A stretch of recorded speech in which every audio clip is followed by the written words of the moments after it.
காரைக்காலில் 2020 ரேஸில் ஈடுபட்ட இளைஞரை தட்டி கேட்டவரை கொலை செய்த சம்பவம். இளைஞருக்கு 7 வருட கடுங்காவல் தண்டனை, ரூபாய் 10,000 அபராதம் விதித்து மாவட்ட நீதிபதி முருகானந்தம் அதிரடி தீர்ப்பு. காரைக்கால் மாவட்டம் திருநள்ளாறு அடுத்த செல்லூர் பகுதியைச் சேர்ந்தவர் ரவிச்சந்திரன். இவர் அதே பகுதியில் உள்ள சாராயக் கடையில் கேஷியராக பணிபுரிந்து வந்துள்ளார். கடந்த 2020ஆம் ஆண்டு செப்டம்பர் மாதம் 12ஆம் தேதி ரவிச்சந்திரன் செல்லூர் பகுதியில் உள்ள பெட்டி கடைக்கு சென்றுள்ளார். அப்போது அதே பகுதியைச் சேர்ந்த மகேந்திரன் என்பவர் இருசக்கர வாகனத்தில் அதிவேகத்தில் ரேஸில் ஈடுபட்டு விபத்து ஏற்படுத்தும் வகையில் ஈடுபட்டுள்ளார். இதனை பார்த்த ரவிச்சந்திரன் அதிவேகமாக வந்த மகேந்திரனை சாலையில் வைத்து கண்டித்து காவல் நிலையத்தில் புகார் தெரிவிப்பதாக எச்சரித்துள்ளார். இதில் ஆத்திரம் அடைந்த மகேந்திரன் ரவிச்சந்திரனை கொடூரமாக தாக்கி காலால் எட்டி உதைத்து தள்ளியுள்ளார்.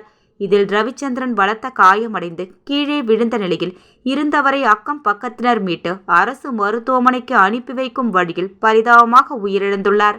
இதனையடுத்து ரவிச்சந்திரனின் மனைவி விஜயா திருநள்ளாறு காவல் நிலையத்தில் புகார் அளித்ததன் பேரில் திருநள்ளாறு போலீசார் வழக்கு பதிவு செய்து மகேந்திரனை கைது செய்தனர்.